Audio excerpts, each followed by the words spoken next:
Psalm 40.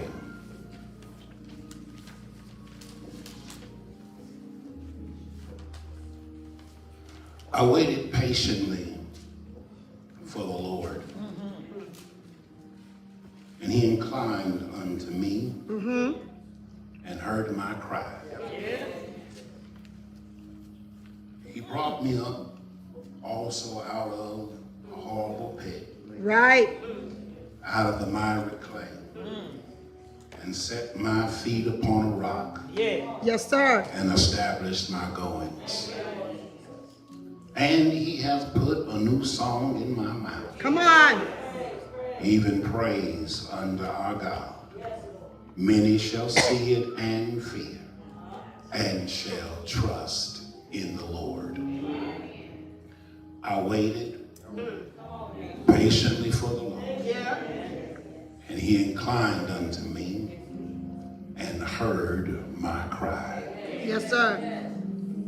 I waited Woo! patiently for the Lord, Jesus, Jesus. and he inclined unto me and heard my cry.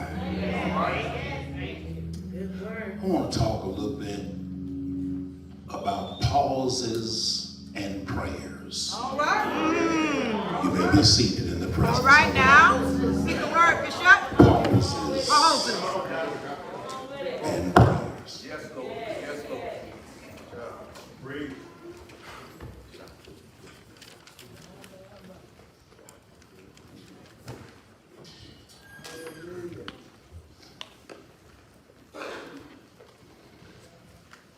Psalm 40 is noted as a Davidic psalm. In the superscription of the psalm, it is clear it is called the Psalm of David. All right. This psalm is, however, not just a Davidic psalm. It is also a messianic psalm. All right. It is a messianic psalm because in this psalm you will find the gleanings of the gospel. Psalm 40 is quoted in Hebrews chapter 10. Hebrews chapter 10 is giving commentary on the sacrificial, the incarnational, and the missional ministry of the Messiah. All right. You see it here in the pericope of this psalm that spans from verse 6 into verse 9. It is a picture of the Messiah who is to come. He is going to come as a sacrifice. He's going to come as one who has been written in the book. All right. And he says, I have come to do your will, O God. My. It's a song that gives us the sacrificial picture of Christ. It gives us the incarnational picture of Christ. It gives us the missional picture of Christ. He came to be an offering. My God. He came to be a sacrifice. Yes, sir. He came to die for us. Yes, sir. 2 Corinthians 5:21. He who knew no sin Come on. became sin, Yes, sir. that we might be made the righteousness of God in him. Right. No sin in him, but he became our sacrifice. He died so you wouldn't have to. Woo. He lives so you can. Right. Come on. In Psalm 40, it is Davidic, but it's not just Davidic, it's messianic. Because I think in any text you ought to come in with your antennas up. Right. You ought to come in looking for Jesus. If I read something about a son, I start thinking about Jesus as the Son of righteousness. When I start seeing something about the morning, I start thinking about the morning stars saying his praises. Yes, sir.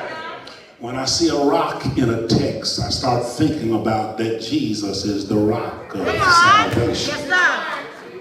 When I read about a door, I think about he's the door of your deliverance. Yes, God. When I read about a nail, I think about him being a nail in a sure place. My. When I think about a shelter and read about a shelter, I know it's Jesus, a shelter in the midst of a storm. Yes, God. Yes, God. Yes, You'll have to God. excuse me, but I have a Christological crutch. Uh-huh. You'll have to excuse me, but I have a Jesus fascination. Yes, sir. You have to excuse me, but my homiletic always pushes me toward heralding he who is our Christ. Right, sir. And even in Psalm 40, I can't just think about David, I gotta think about the son of David. My. This text is Davidic, but it's not only Davidic, it's messianic. You can find Jesus in the text. Right. David makes it clear that he is on purpose. On purpose. He's on purpose. He puts himself in purpose because while he's talking about the Messiah, he's also talking about himself. Uh-huh. He said, I came to do your will. And David puts himself in the middle of purpose. And not only does he put himself in the middle of purpose, but Jesus is on purpose. Right. Yes, sir. Now here is what is interesting, and that is that you can be on purpose Right. and still be in pain. I'll work.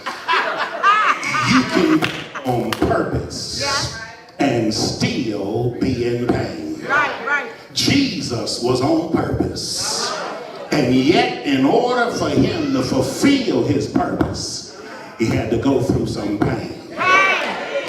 And some of you sitting here looking at me right now, you're on purpose. Just because you feel pain doesn't mean you're not on purpose. Just because you're going through a storm does not mean you're not headed in the right direction.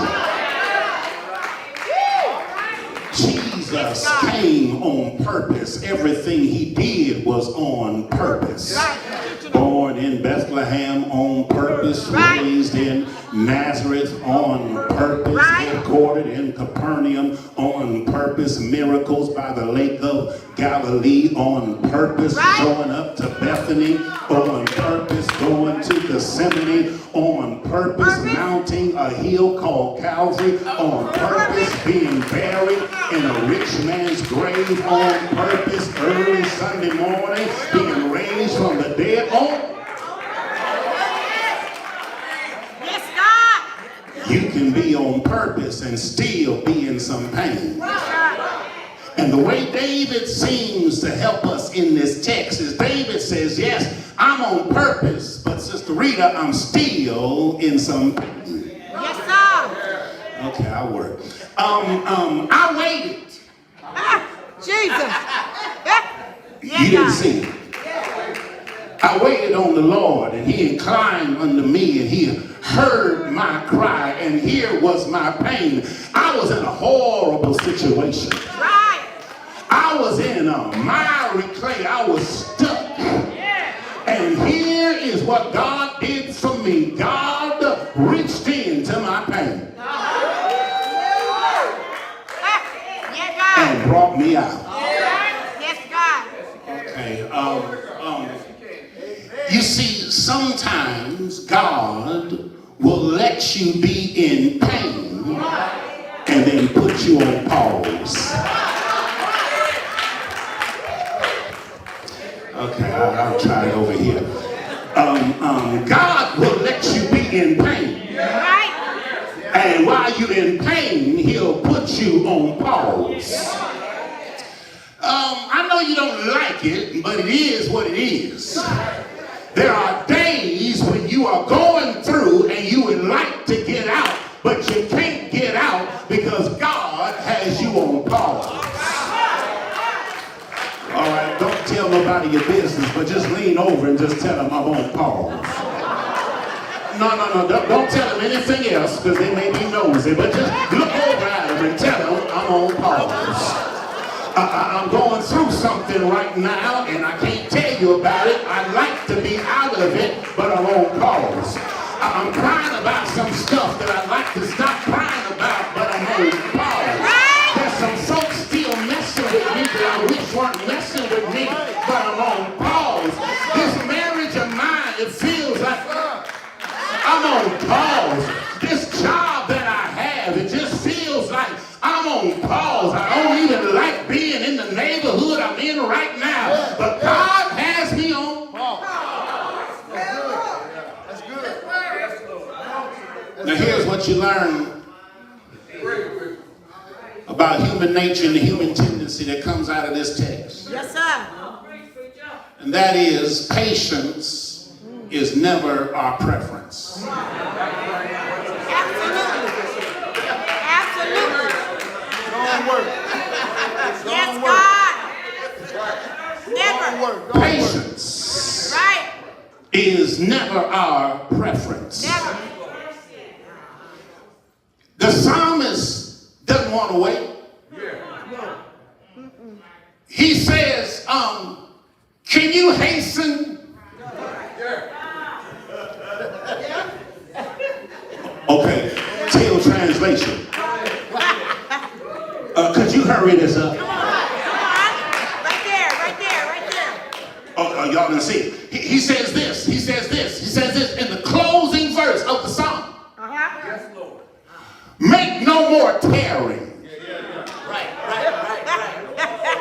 In other words, could you get me off of pause? Now, you wouldn't pick this up if you just came in the first verse 1, Sister Robin. You wouldn't pick it up because coming into verse 1, he just seems like he's relaxed. Right. And whatever God is doing, I wait. But the only reason he waited is because God didn't hurry. Come on. Yes, The God. only reason he waited is because God had him on pause. Right. He didn't want to be on pause, and you don't want to be on pause, and I don't want to be on pause. But when God puts you on pause, all you can do is wait. All right. Patience is not your preference. Patience is God's preference. Yes, God. All the days of my appointed time Going to. will I wait till my change comes. I wish my change would come a whole lot faster, but change in God doesn't work like that. You just have to wait. Wait on the Lord and be of good courage, and he will strengthen your heart. You just got to learn how to wait. Rest in the Lord and wait patiently on him. You just got to learn how to wait. But they that wait, I mean 5 Bible readers, but they that wait upon the Lord shall renew their strength. You will mount up with wings as eagles. You'll run and not be weary. You'll walk and not faint. But that don't come until you learn how to wait.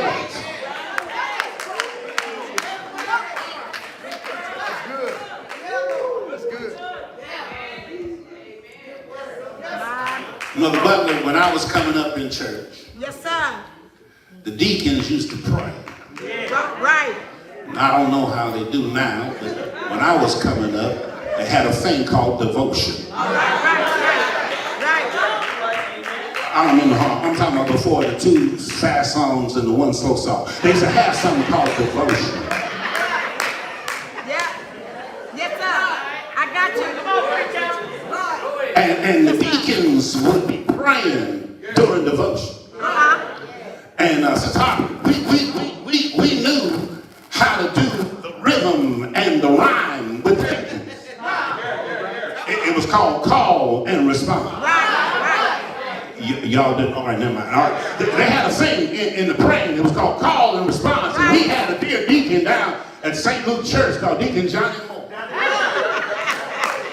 And Brother Parker and I, we knew his prayer. We knew what he was going to pray. We already knew what he was going to pray because he prayed that prayer. We knew what prayer was going to pray. And we knew how to get in rhythm and rhyme with the prayer. We knew the call and the response. And he would get to praying and he would thank the Lord for the morning. And he would thank the Lord that the bed he laid in was not as cool as Lord. And he would thank the Lord for bowing in spots in place. And he would thank the Lord. And then he would send the Lord down to Brookside Hospital. And then he would bring God back. And then he would lean back in the mic and he would say, now, Lord.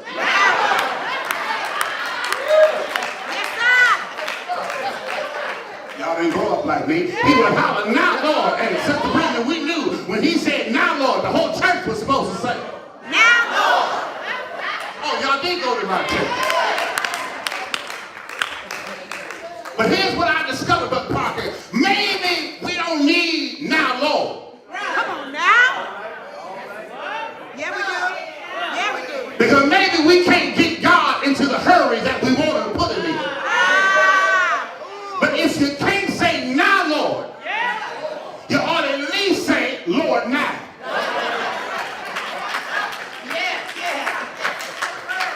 Okay, I'll try that again. If it's not now, Lord, it needs to at least be Lord now. Lord, now.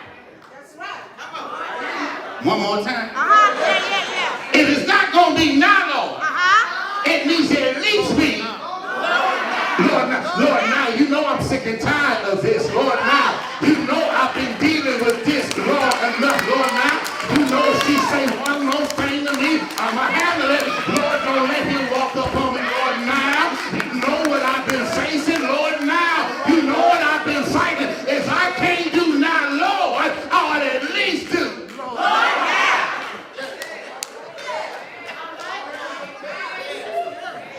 Yes, God. David is trying to hurry God up. Right. What you say? But God won't get in a hurry. No, for nobody. He done told the Lord, stop all that hastening and stop all that tearing. And yet we find him in this place where he's been put Right. on pause. Now that he's on pause, he has to do what we all do. Now he's going to testify like it didn't bother him.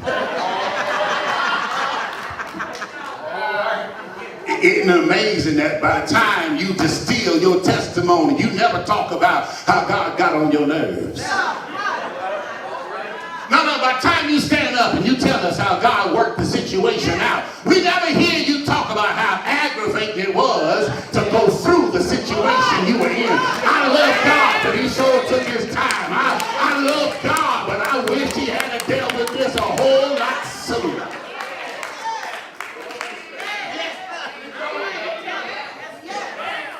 So what do you do when God puts you on pause? What do you do when God puts you on pause? David says, I waited. Yes, Lord. Yes, Lord. I waited. Yes, Lord. Now, this is an interesting term. I waited. Right. The Hebrew construct and picture of one who has tied himself to something. All right. Yes, Lord. Okay, I'll try it again. Wait means he tied and bound himself to something. Yes, sir. He bound and tied himself Right. to the Lord. Right. You see, you are not tied to your times. You are tied to the Lord. That ought to deliver somebody tonight. I'm going to say it again. Okay, I got you. You are not tied to your times. You are tied to the Lord. Because everything that you're dealing with has an expiration date on it. Everything that you fighting tonight has temporary written on it. Everything that you don't like about your life is soon about to change. I reckon that the sufferings of this present time are not worthy to be compared to the glory that shall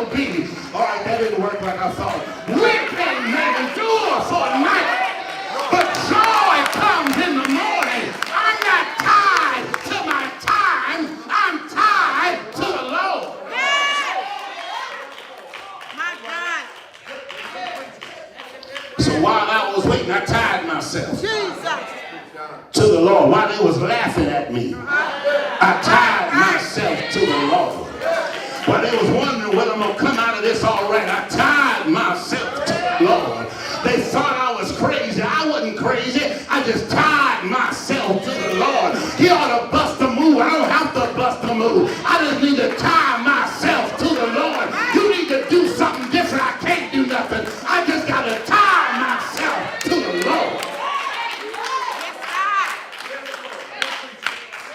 I waited on the Lord patiently. Now, patiently is prayerfully.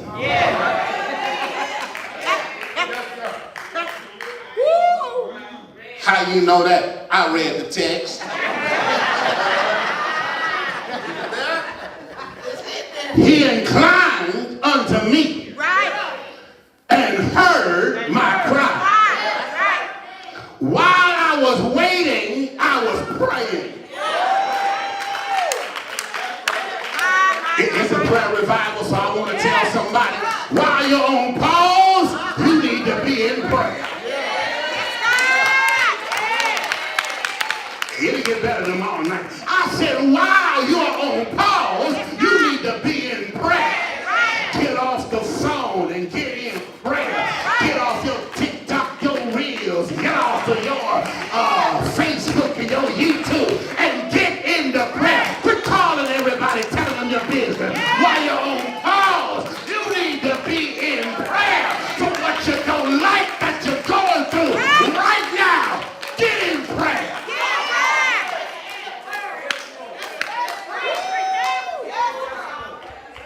You haven't waited patiently. If you haven't waited prayerfully, you call yourself waiting, but you're tinkering on everybody.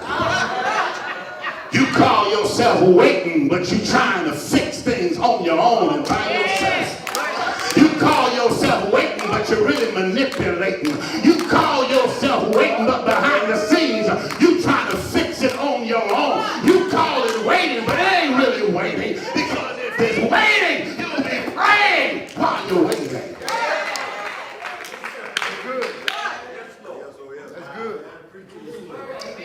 I waited patiently. And while I was waiting and while I was on pause, I was praying.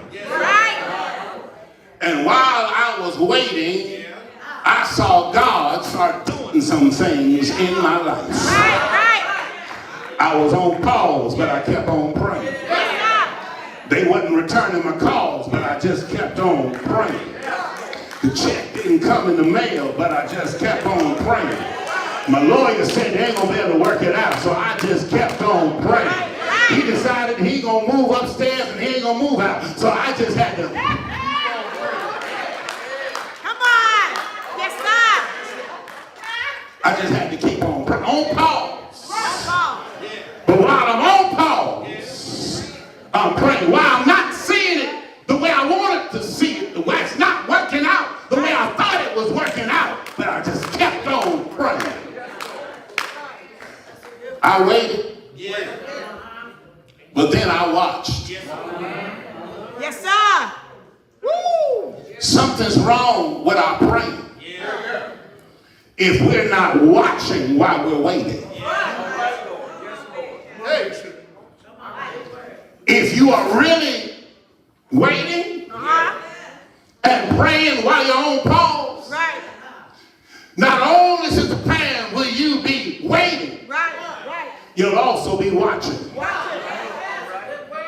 Come on here. If you pray and ask God for a steak, you ought to go outside every day looking for the cow.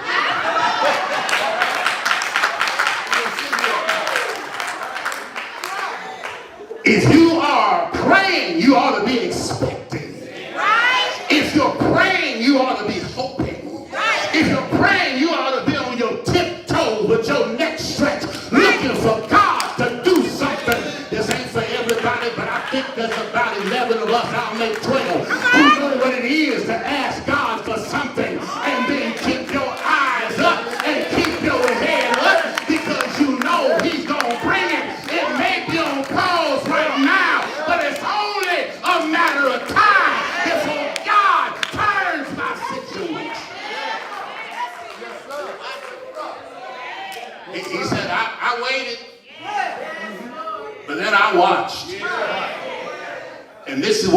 he saw? He said, I saw God incline.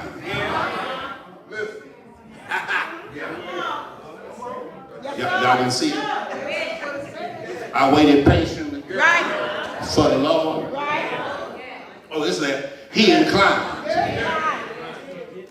He said, I watched God incline. That literally means that God leaned into my situation.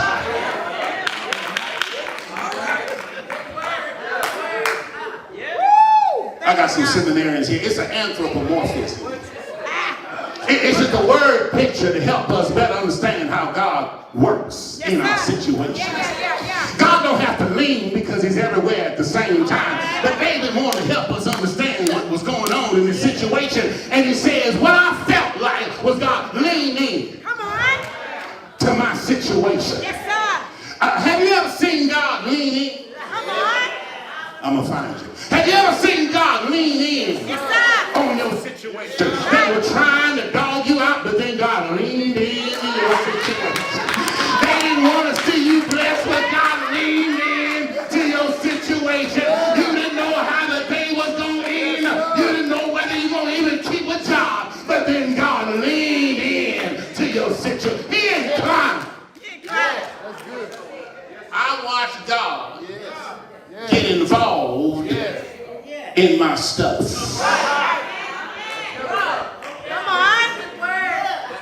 I watched God touch what other people wouldn't touch. I watched God help me in the place that nobody else could help me. I watched God lean in on me. I watched God put his hand into my situation. I watched God start doing things that I couldn't even understand. And David said the only way I can describe it, it just felt like God leaned in on me. He inclined and he heard my cry. You see, God is not just watching tears. He's also hearing cries. Tears are for hurt. Gonna work. Jesus wept. Tears are for hurt. But strong crying and tears, he went to God in Gethsemane. Tears are for hurt. But a cry is not for hurt. A cry is for help. Some of you need to leave your silent prayers. Because the problem with a silent prayer is God can't hear you. I like that. Say that again. All right, this gonna pinch a little bit. It'll get better tomorrow night. But this whole idea, I got an unspoken request. Baby, that's exactly what it was. It was unspoken and it is not a request. An unspoken request is exactly what it is. It's just something unspoken, something you run around in your head with. But if you want God to lean in for you, you want God to put his hand in your situation, you better open up your mouth and you better open up your mouth. No, y'all too shut mouth up in here tonight. I want to find somebody that needs God to help them out. I want to find somebody that needs God to lean in. I want to find somebody that can't go home the same way that you came. Lean your head back in God. God wants to hear your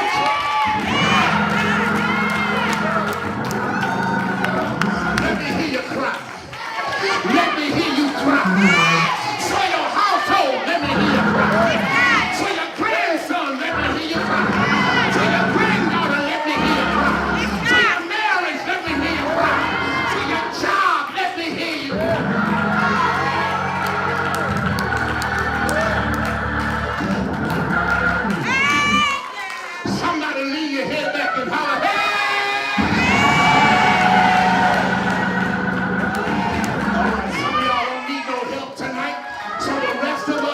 take it to another level. Lean your head back and holler, hey!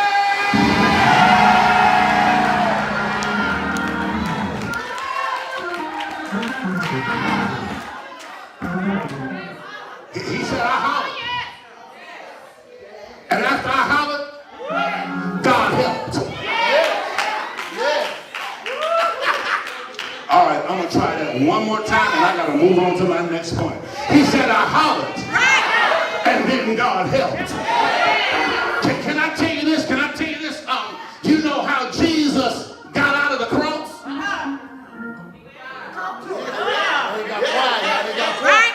Oh, I got a Bible reading. The Bible says, before he gave up the ghost, he cried with a loud voice, and then he got out of it. All right, I'm going to try that one more time for the back view. He hollered, and then he got out of it. He cried, and then God got him out of it. I don't know who this is for, but if you want to get out of it, I think you better holler. I think you better holler. I think you better open it up.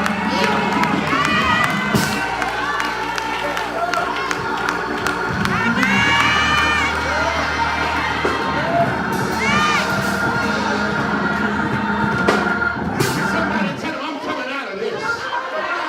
You didn't do it. Look at somebody and tell him I'm coming out of this.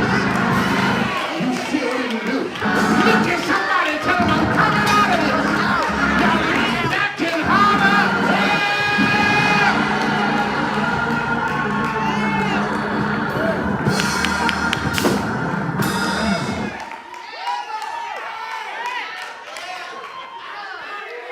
He said, I hollered, and then I watched God work.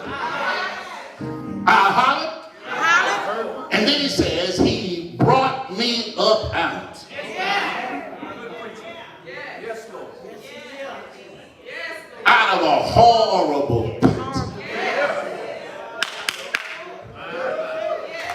Horrible means it was roaring. A pit means it was dark and depressed. He said, God found me in a horrible pit. God had to reach way down to get me out of the mess I was in. He said God had to get me out of a horrible pit and out of a miry clay. I was in quicksand. And the more I moved to try to get myself out of the situation, the further deeper I got myself in it. I wish I had somebody. The more I tried to fix it, the worse it got. The more I tried to make it my own, it just kept getting worse. And so I needed God to come down into my horrible pit and get down in my miry clay. I watched God bring me up out of it.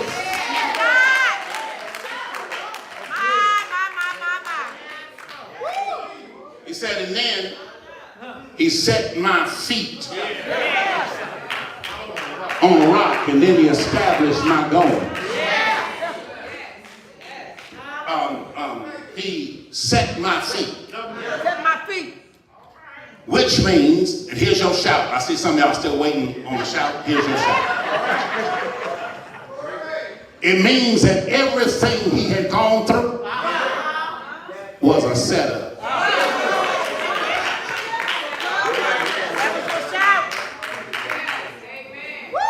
I'm sorry, that's all I got. He said, God sent me and established my goals.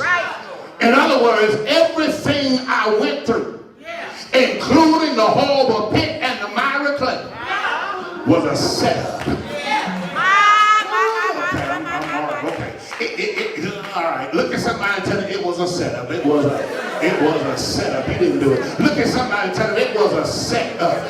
Everything I've been going through, everything I don't like about the pause I'm on right now, it is only a setup. Everything they tried to do to you, it was a setup. Every tear that you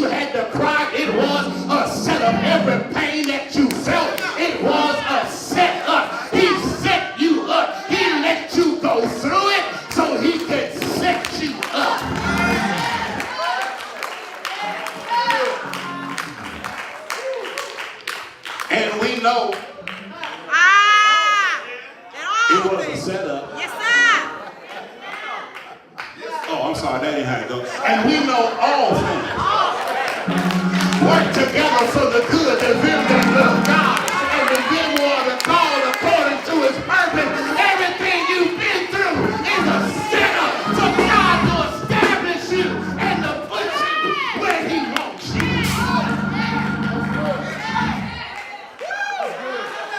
Work.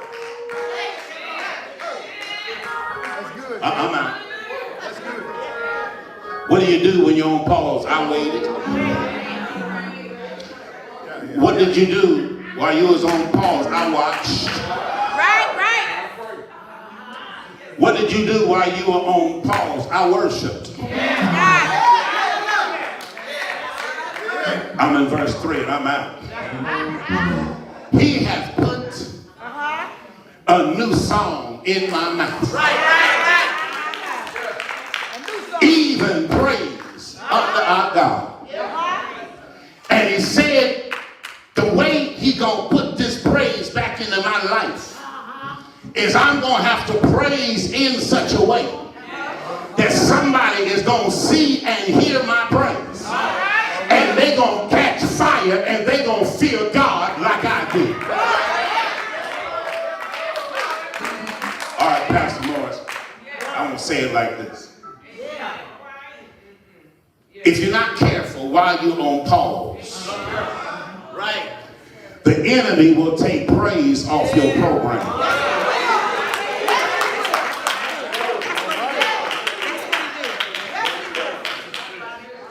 That's what he do. David said, I was on pause.